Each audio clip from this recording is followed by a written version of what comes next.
Olha lá, mais um macaco mazoco. Ali.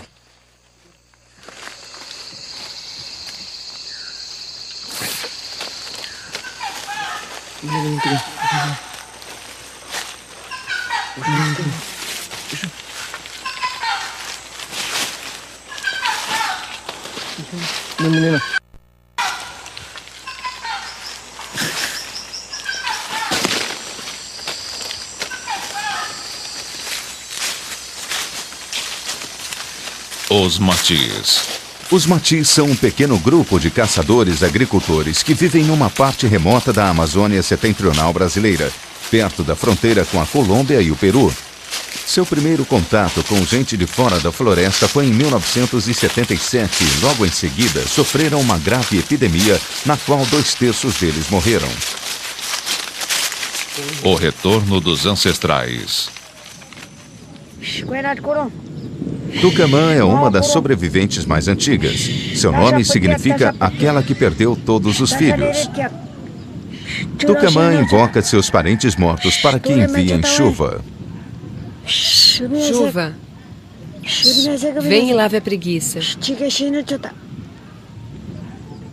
Eu vou me banhar. Venha chuviscar minhas plantinhas. Venha logo, chuva. Venha lavar a preguiça.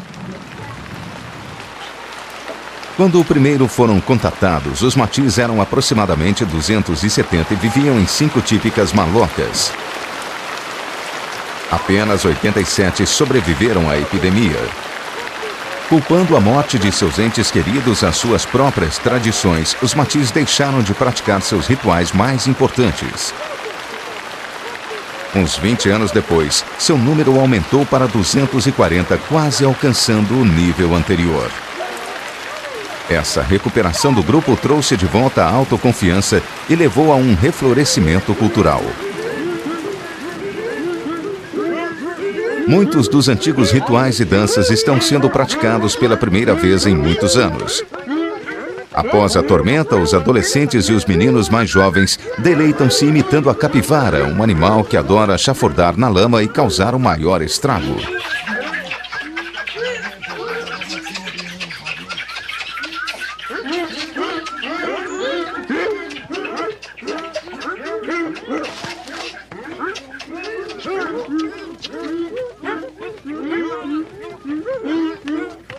Venham, meninos órfãos. Lá estão as meninas que irão cobrir de lama. Vocês iniciarão a brincadeira da lama com aquelas meninas.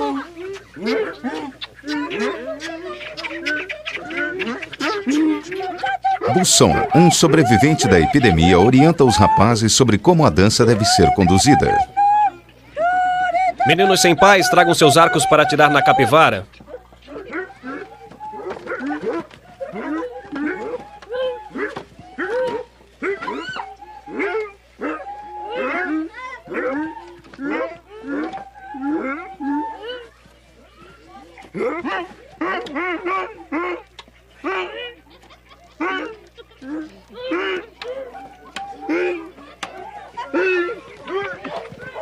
Esta dança é apenas diversão. Embora todos estejam agitados com a aparição da capivara, não chega a ser surpresa quando seu comportamento impetuoso passa dos limites.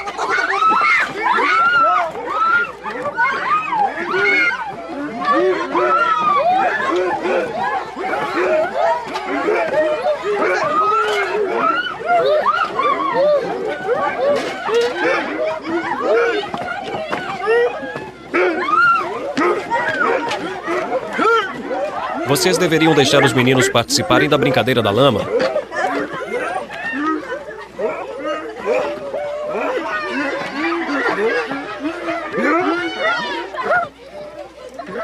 Vocês são todos maus. Cobriram-me completamente de lama. Eu não fiz nada disso com vocês.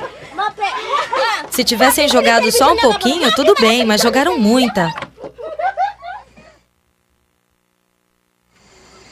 Depois de aberta uma clareira e queimado o mato, as safras de subsistência, banana e raízes de mandioca são plantadas. Agora é hora de plantar o milho.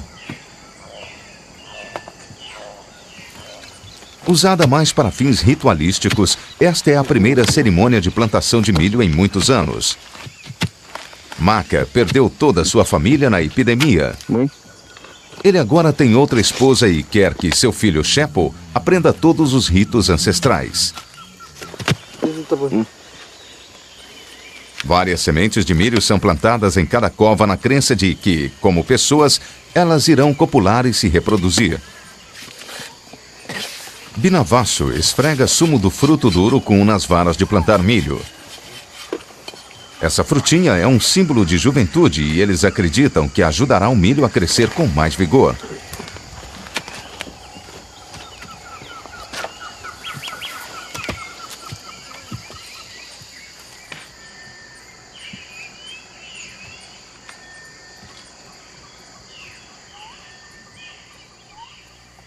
Hoje não temos milho, então não tomaremos cerveja de milho. Tudo o que temos são raízes de mandioca. Antigamente, todos, sem exceção, plantavam milho e depois ainda iam caçar. Meu pai está morto e o pai da minha mãe está morto. Hoje em dia, os meninos são muito preguiçosos para ir caçar depois de plantar. Meu avô ia caçar bem longe. Voltava, comia milho, bebia cerveja de milho e deixava os marivins se aproximarem. Antigamente, as pessoas não eram preguiçosas e havia muitos marivins. Sim, costumava haver muitos marivins. E ficavam cantando. Hoje em dia, eles não se aproximam. Os marivins são espíritos ancestrais que atuam como modelos de comportamento e fornecedores de energia. Aparecem apenas depois que o milho é plantado e os rituais corretamente observados. Depois da epidemia, plantou-se muito pouco milho e nos últimos 20 anos os marivins mantiveram-se afastados. Agora o milho está sendo plantado, o palco está montado para o retorno dos marivins. Mas primeiro é preciso deixar um sinal na trilha.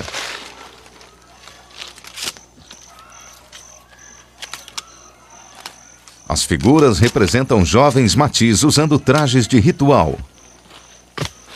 Isto antecede a colheita e as danças de comemoração que se seguirão.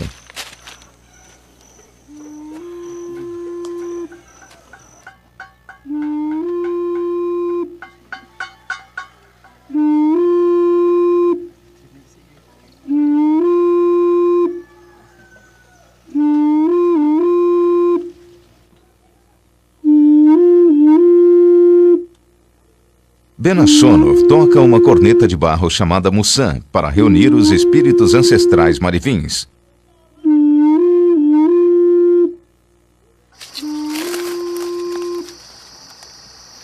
Numa clareira a certa distância da aldeia e bem fora de vista, um grupo de homens se prepara para tomar a forma dos espíritos ancestrais.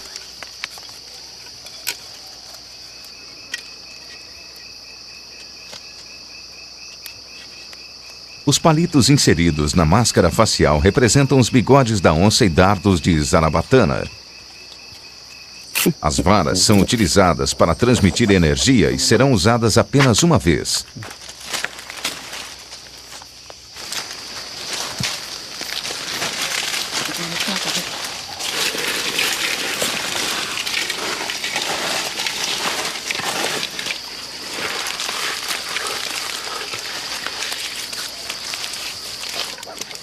Os marivins negros são mais velhos e vêm provavelmente de mais longe.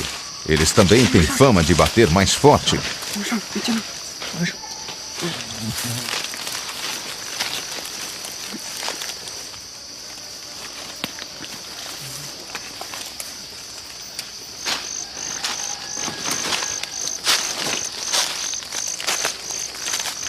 Os buracos desta máscara não são suficientemente grandes. Como irei enxergar? Ninguém deve ver por onde viemos. Você quer entrar na maloca pela porta do meio ou dos fundos?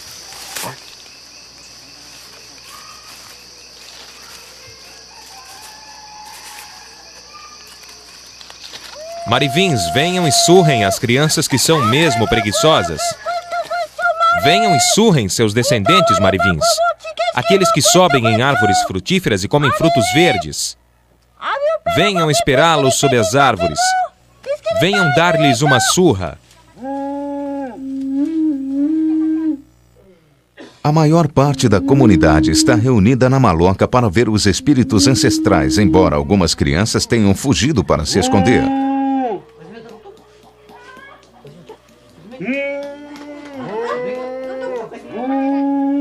Ele comeu fruta verde. Você vai ser o primeiro porque não obedece.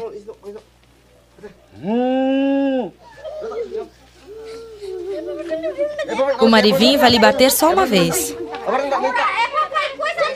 Tire o seu colar de contas para o marivim poder lhe bater.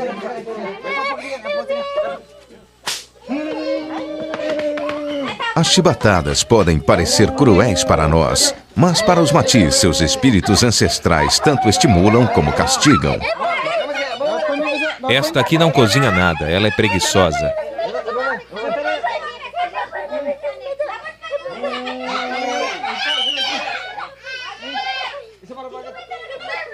Tucumã, que é conhecida por sua delicadeza com crianças, está feliz por vê-las de novo. Vá pegar aquela, pequenina. Isso, escolha uma vara grande. Agora dê uma chibatada no meu neto, assim ele nos acompanha mesmo quando andarmos depressa. Dê-lhe uma surra para ele se tornar um bom caçador de porco.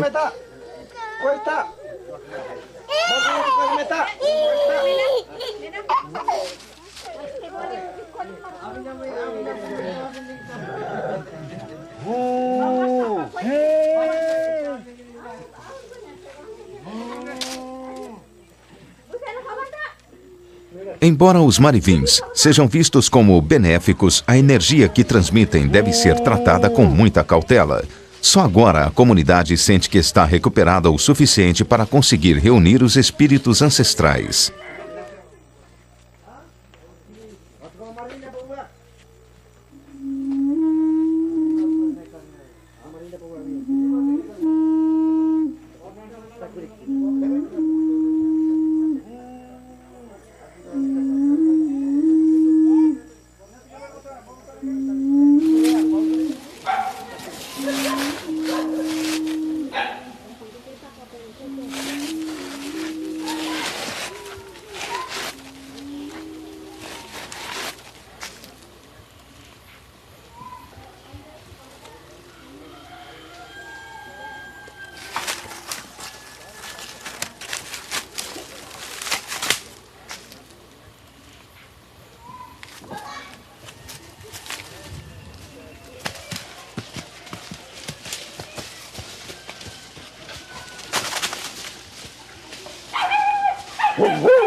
Depois que os marivins fundem-se de novo com a floresta, alguns dos homens adultos pedem aos mais idosos para que os açoitem. Pedem isso como um favor, porque acreditam que aquele que dá a surra está dando parte de sua própria preciosa energia. Agora poderei caçar bem longe daqui.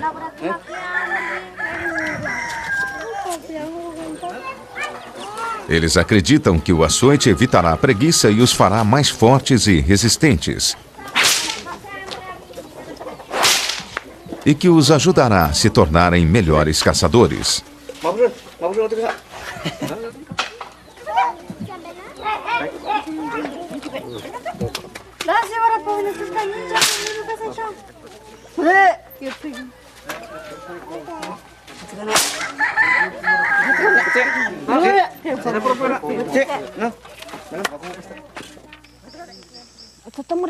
No dia seguinte, enquanto os homens estão caçando, as mulheres cortam lenha para a refeição da noite.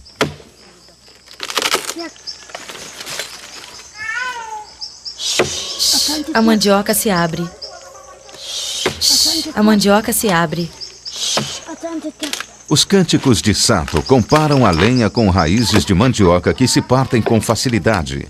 Seu macaco de estimação foi adotado ao ficar órfão durante uma expedição de caça e agora faz parte da família. Ela andou cortando lenha com seu macaco barrigudo.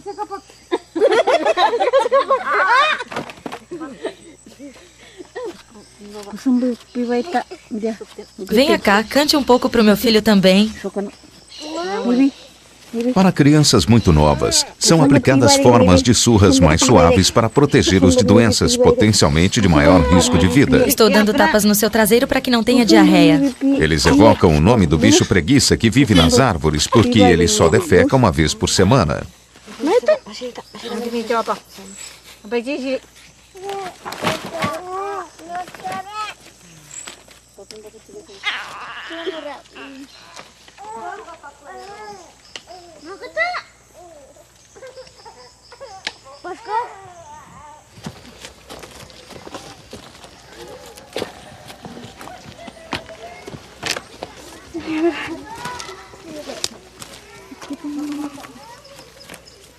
As casas sobre estacas são uma inovação recente. A maloca era a vivenda original dos matis, mas hoje em dia serve também de centro cultural, um lugar onde os valores tradicionais são dignificados e preservados.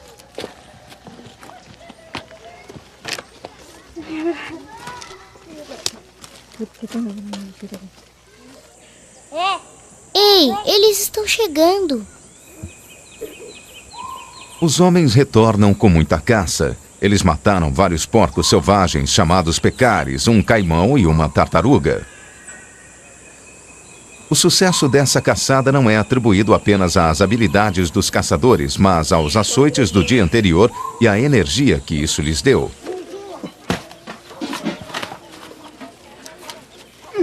Tragam água quente para removermos o pelo deste porquinho.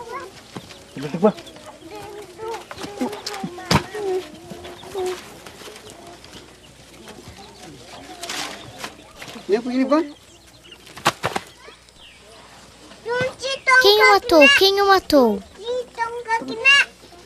Eu tiro os pelos. Mas você está usando contas. Caimão, caimão.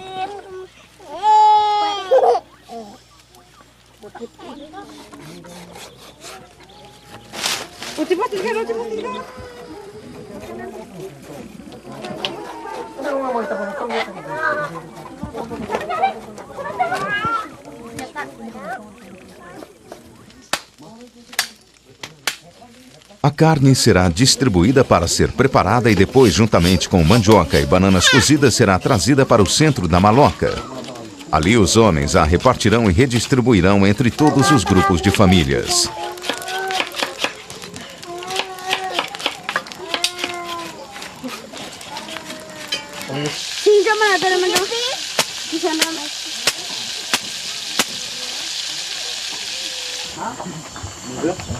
Sobrou algum caldo de carne?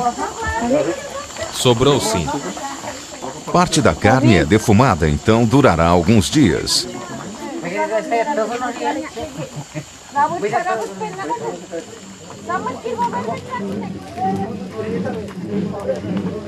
O ideal dos matis é caçar o dia todo e dançar a noite toda. Nessas danças, eles primeiro imitam animais e depois reverenciam o milho.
No dia seguinte, os homens vão até uma certa parte da floresta colher galhos de curare, dos quais fabricarão veneno para seus dardos de caça.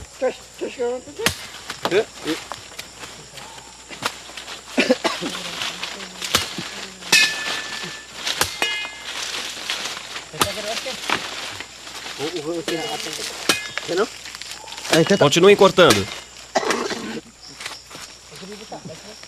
Os matis tradicionalmente sempre cultivaram e reverenciaram substâncias de gosto amargo e cor escura, na crença de que elas contêm uma força poderosa chamada shimo. O curare está no âmago dessa crença e o próprio ato de colhê-lo é uma forma de absorver sua energia. Os homens têm de jejuar o dia todo e não podem sequer tomar um gole de água até retornarem com as plantas.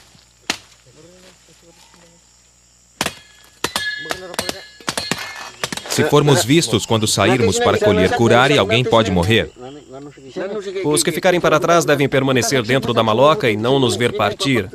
Saímos como fumaça, utilizando apenas uma porta e os outros ficam em suas redes. A mesma coisa quando voltamos. Era assim com nossos ancestrais. Antigamente, eles não podiam ser vistos quando partiam para colher curare. Cortar essas plantas venenosas é um trabalho muito duro e muito amargo mesmo. Nossas coisas amargas, curare e campo, veneno de sapo, os mais velhos nos disseram para não os dar a ninguém. Isso é coisa dos matis, que tanto matam como curam.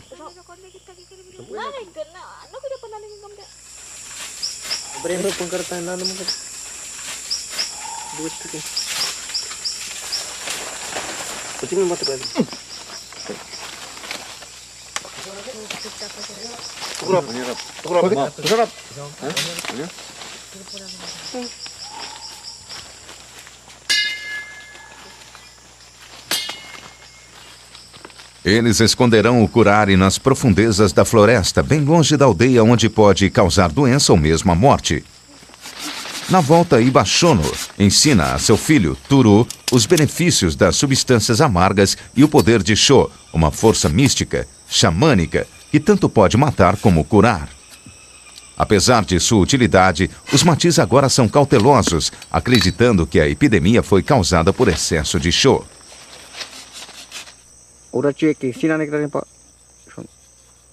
Enquanto assoprar, você tem que se concentrar.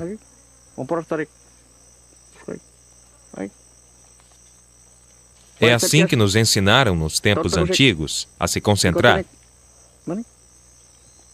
Mas por causa deste pensamento Sho, muita gente morreu. Alguns ficaram com febre e acabaram delirando, outros tiveram problemas de estômago. Houve doenças Sho de cabeça, de costelas, de ossos. Ocorreram muitas doenças Sho. O Sho pode matar qualquer um, alguns têm, outros não. As mulheres não pegam, e algumas não morrem nem quando pegam. Se não o temos, não podemos matar. Hoje perdemos essas técnicas porque não quisemos aprendê-las.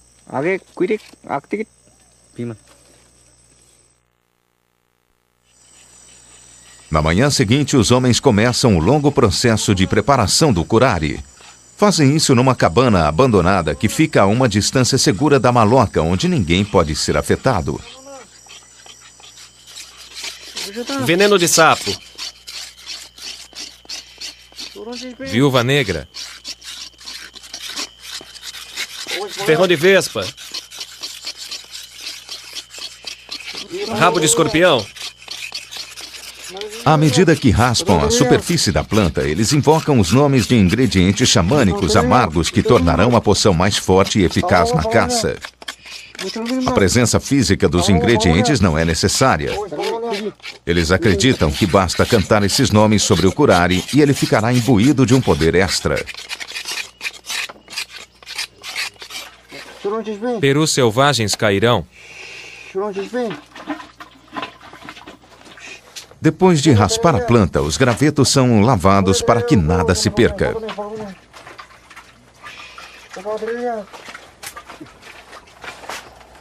Joguem fora as folhas.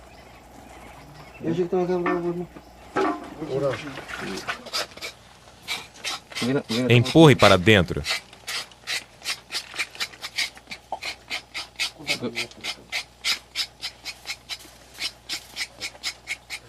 Continue coando e quando terminar comeremos. Cada gota do precioso líquido será aproveitada.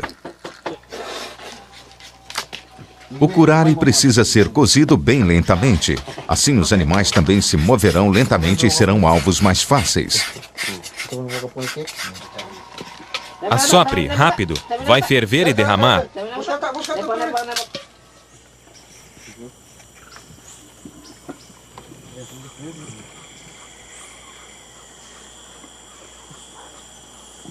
O processo todo levará vários dias. Enquanto os homens preparam o curare, as mulheres ficam perto da maloca. Algumas trazem bananas de pomares próximos.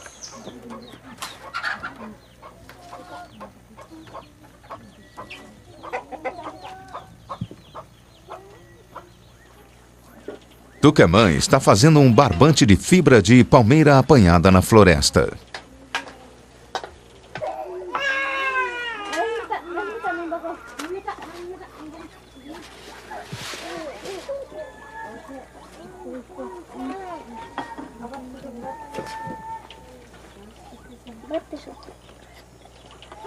A esposa de Máquia, Tumo, sabe que não falta muito para seu bebê nascer. Então ela fica em casa tecendo uma rede de pesca. Tuma está afiando uma fina linha de algodão silvestre que o marido irá usar na fabricação de flechas.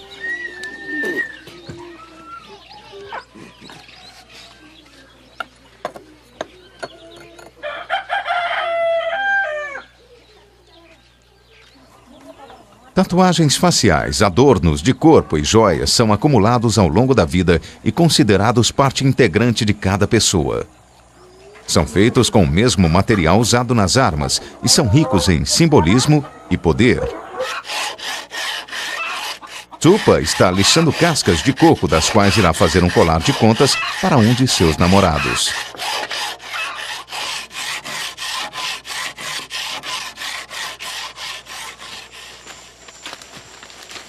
À tarde, toda a comunidade vai pescar. Essa é uma atividade na qual homens e mulheres trabalham juntos.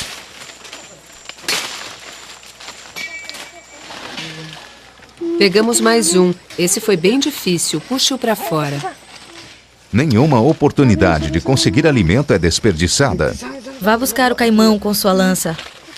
Ainda tem alguns ovos de caimão.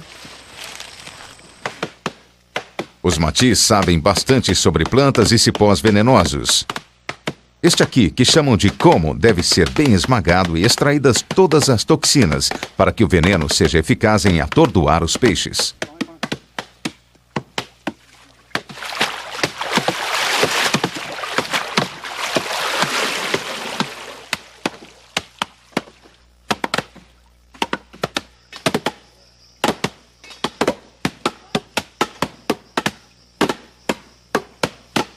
Enquanto os homens batem as fibras, as mulheres sentam-se em grupo e conversam. Quando o como estiver pronto, elas ajudarão a capturar os peixes. Filho, seu nome é Mezecai. Esse é você. É você. Este colar não é grande coisa. Eu tinha poucos dentes de macaco e tive de misturar com as contas tradicionais feitas de casca de coco silvestre. Uma vez imerso na água, o como priva os peixes do oxigênio e os atrai à superfície onde podem ser apanhados. Este trecho de rio não será envenenado de novo por um bom tempo. Para onde foi aquela piranha enorme? A piranha grande foi para lá? A piranha é difícil de apanhar, mas é valorizada como fonte de alimento. Pegue um pouco das fibras e ponha na água ali. Vá na frente que eu vou atrás.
Aqui tem a água para limpar o peixe.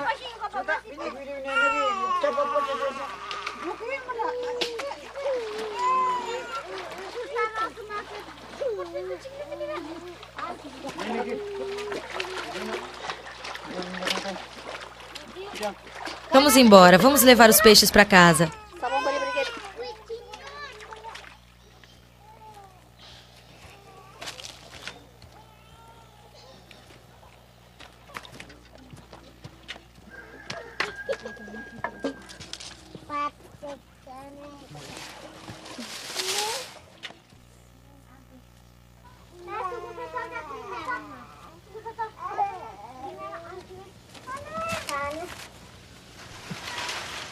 Pequeno Tumi, estou te chamando. Tome o bebê Tupa para você tomar conta. O que está comendo? Peixe? Não coma até que esteja bem cozido. A maloca agora virou uma enorme cabana fumegante.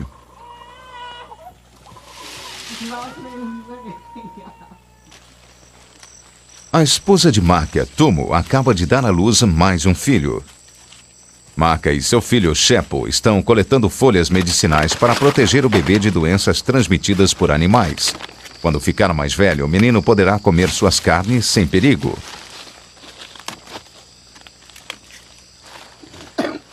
Esse aqui no chão é remédio de pecari.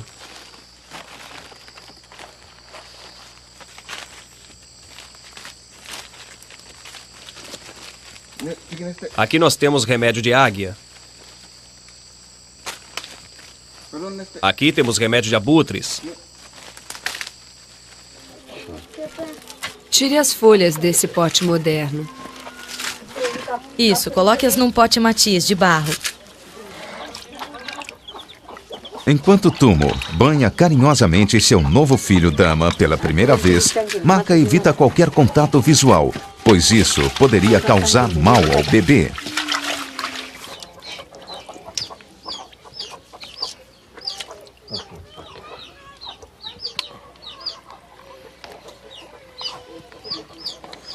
Afastado da aldeia, o curare cozinha há vários dias e está quase pronto.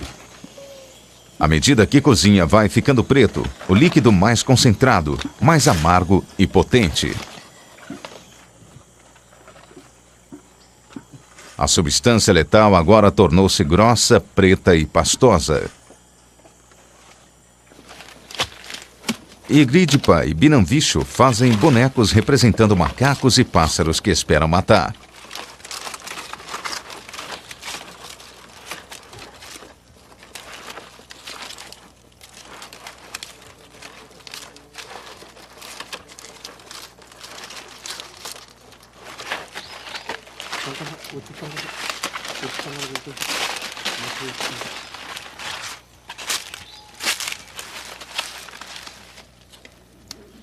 Ao enfiarem dados em cada um, eles estão tentando, por magia, garantir que irão atingir seus alvos. Vamos pegar muitas variedades de macacos. Este é um macaco barrigudo.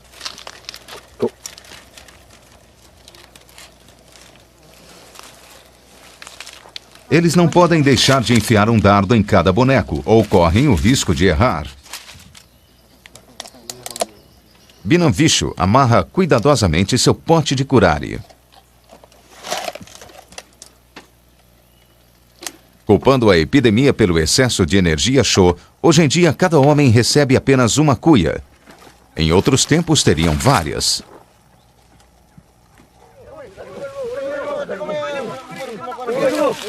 Ao partir com o curare, os homens arrastam seus pés pelo chão, imitando o efeito que o veneno terá em suas presas.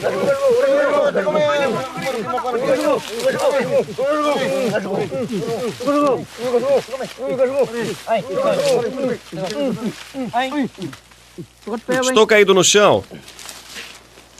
Eles então imitam o choro da onça, um importante predador e um poderoso símbolo de potência.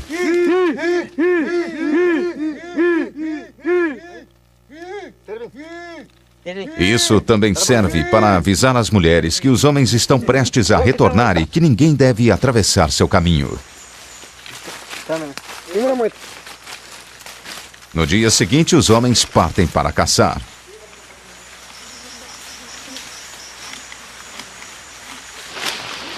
Depois de passarem tanto tempo preparando o curare, há falta de carne e eles querem testar sua mais recente remessa de veneno.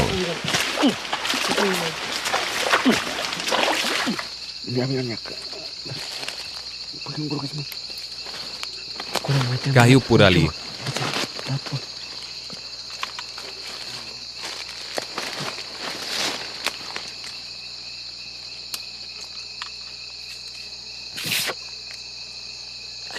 Ratos. O dardo passou bem nas costas dele. O equilíbrio e o peso dos dardos devem ser exatos ou não acertaremos os pássaros.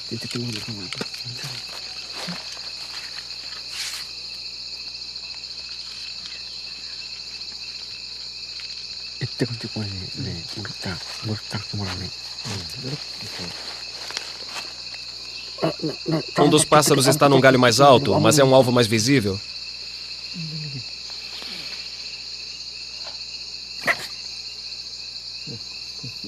Você errou.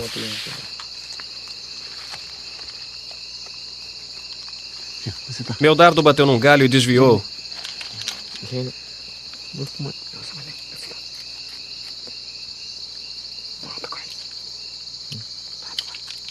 É durante a caça que as crenças espirituais e as necessidades materiais se juntam.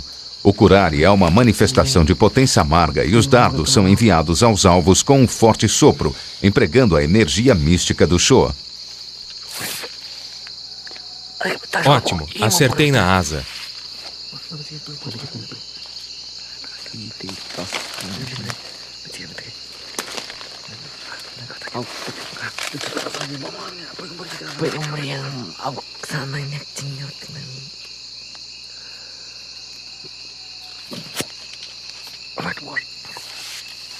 Talvez minha zarabatana esteja torta.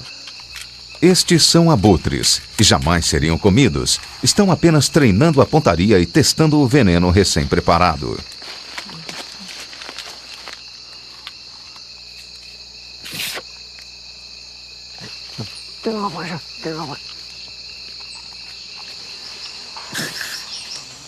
As mulheres participam da maior parte das atividades e muitas vezes acompanham os homens nas expedições de caça que duram vários dias. Alguns homens embrenham-se mais fundo na floresta.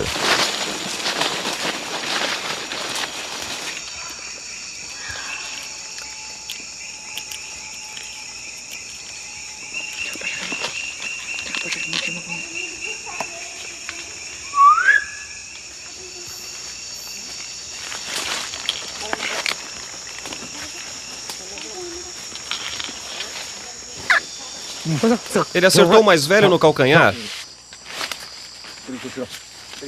Estou muito chateado porque só fico errando. Macacos são uma importante fonte de carne, mas algumas espécies são caçadas apenas por seus dentes usados para fabricar colares e exibir a perícia de um caçador.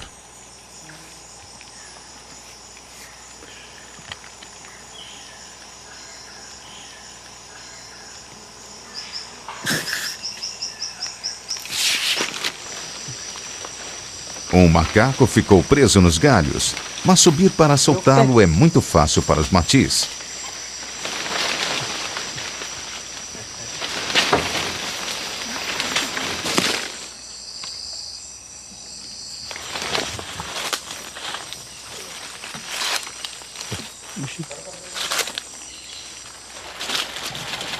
Embora a caçada não tenha produzido muita carne, é considerada um sucesso porque o veneno provou ser muito potente.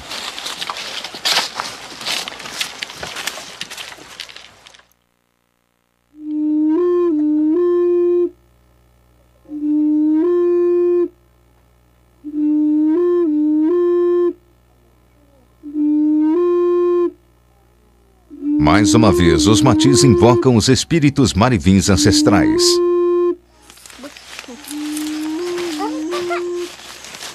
Mas desta vez, são as crianças que respondem.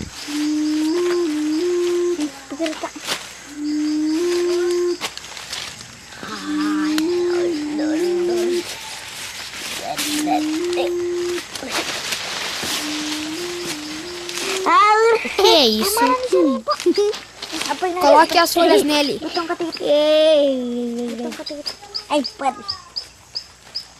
Assim mesmo.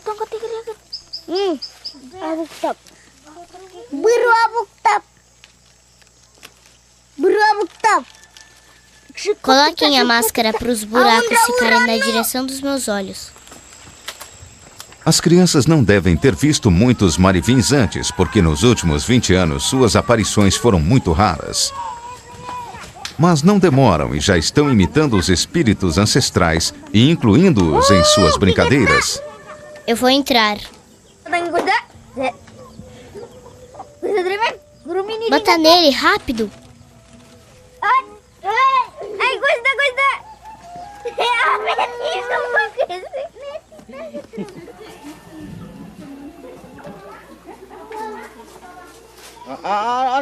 Comecem a colheita por aqui. A safra está pronta. Esta é a primeira cerimônia de colheita do milho em muitos anos. Os homens usam a mesma vestimenta ritualística que usaram no plantio. Os sinais nas testeiras representam olhos, um importante símbolo de poder.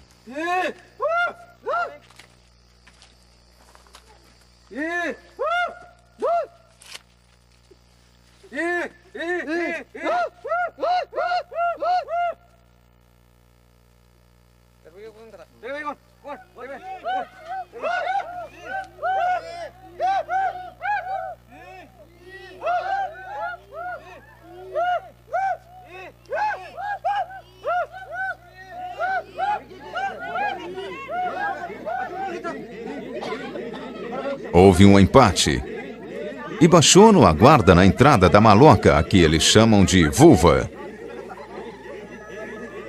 As mulheres cerram fileiras e tentam impedir que os homens entrem com uma espiga, um precioso símbolo de juventude e fertilidade. É a vez de outro. As mulheres penduraram urtiga na passagem, que, da mesma forma que os açoites dos marivins, transmite energia através da ardência.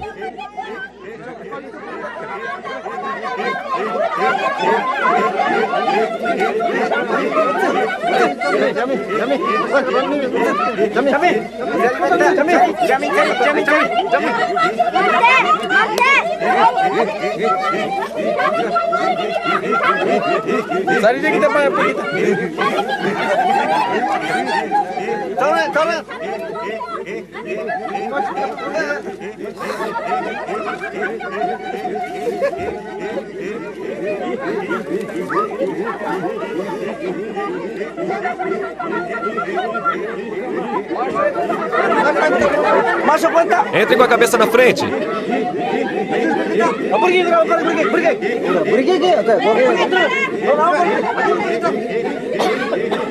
Finalmente, os homens rompem a barreira com o milho, ajudando a assegurar o sucesso das futuras gerações.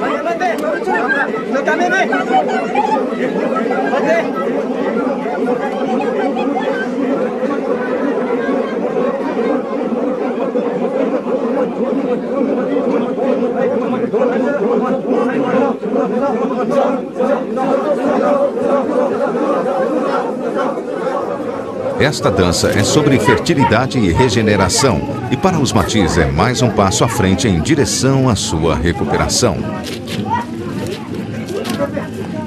Versão brasileira DPN Santos.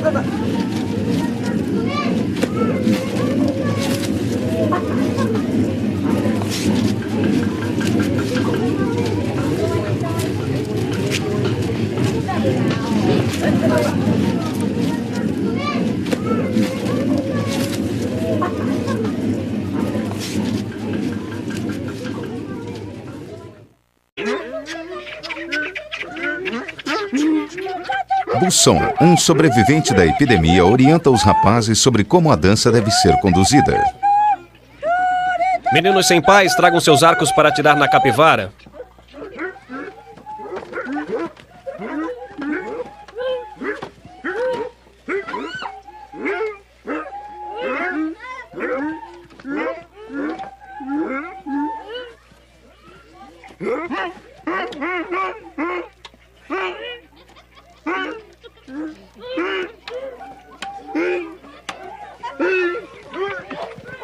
Esta dança é apenas diversão.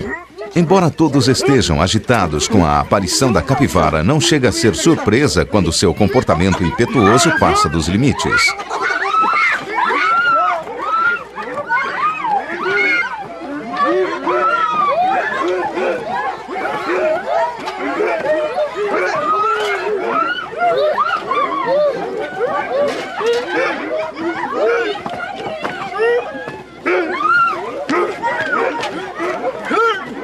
Vocês deveriam deixar os meninos participarem da brincadeira da lama.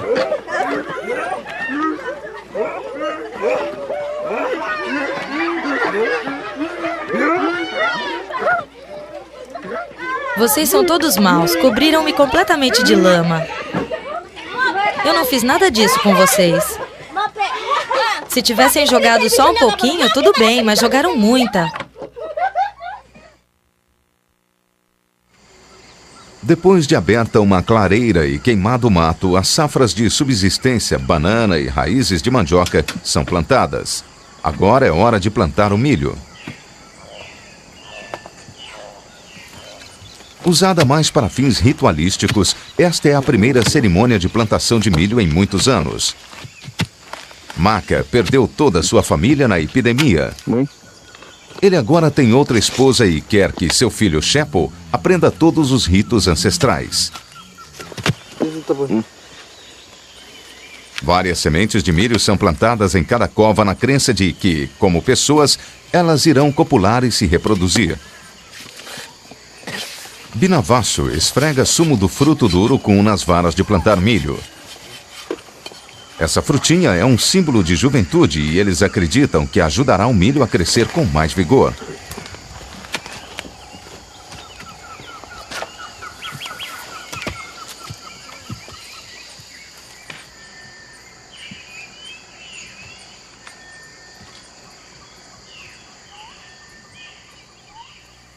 Hoje não temos milho, então não tomaremos cerveja de milho. Tudo o que temos são raízes de mandioca. Antigamente, todos, sem exceção, plantavam milho e depois ainda iam caçar. Meu pai está morto e o pai da minha mãe está morto.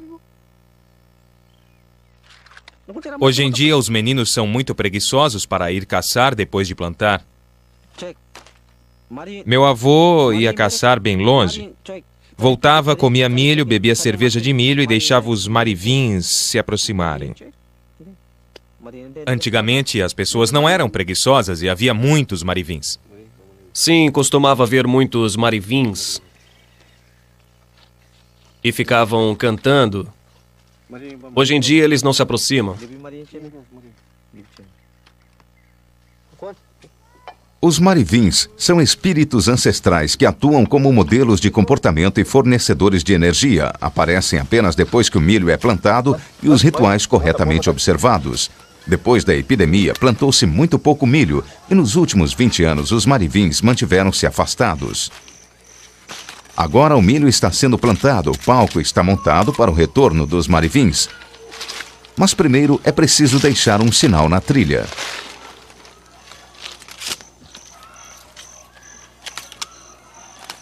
As figuras representam jovens matis usando trajes de ritual. Isto antecede a colheita e as danças de comemoração que se seguirão.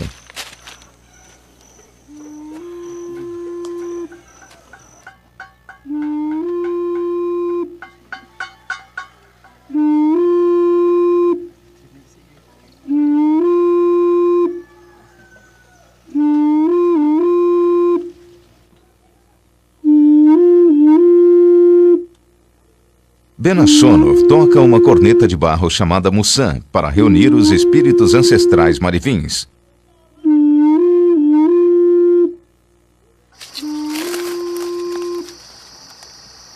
Numa clareira a certa distância da aldeia e bem fora de vista, um grupo de para que enviem chuva.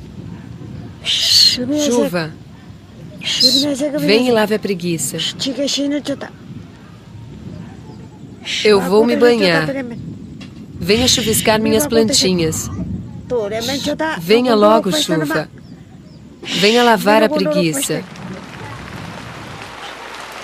Quando o primeiro foram contatados, os matis eram aproximadamente 270 e viviam em 5 típicas malocas. Apenas 87 sobreviveram à epidemia. Culpando a morte de seus entes queridos às suas próprias tradições, os matis deixaram de praticar seus rituais mais importantes. Uns 20 anos depois, seu número aumentou para 240, quase alcançando o nível anterior.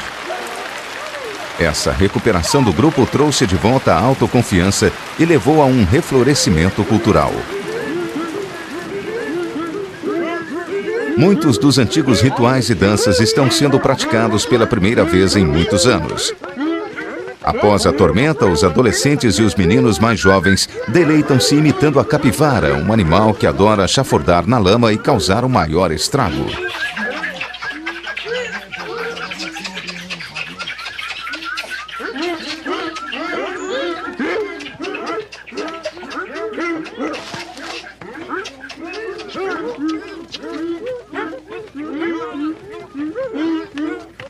Venham, meninos órfãos, lá estão as meninas que irão cobrir de lama.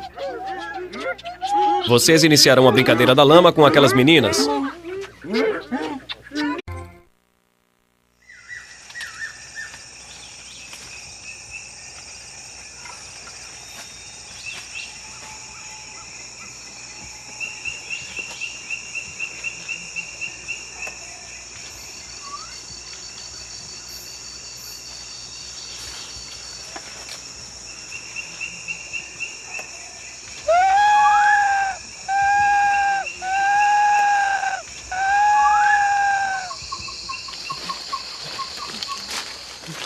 Olha lá, mais um macaco mazoco.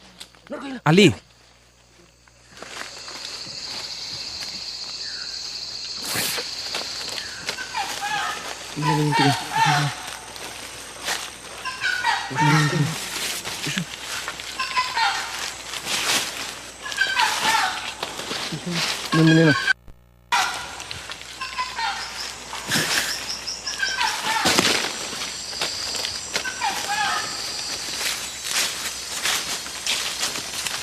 Os matis.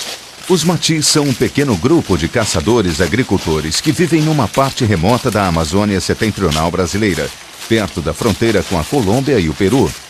Seu primeiro contato com gente de fora da floresta foi em 1977 e logo em seguida sofreram uma grave epidemia na qual 2/3 deles morreram.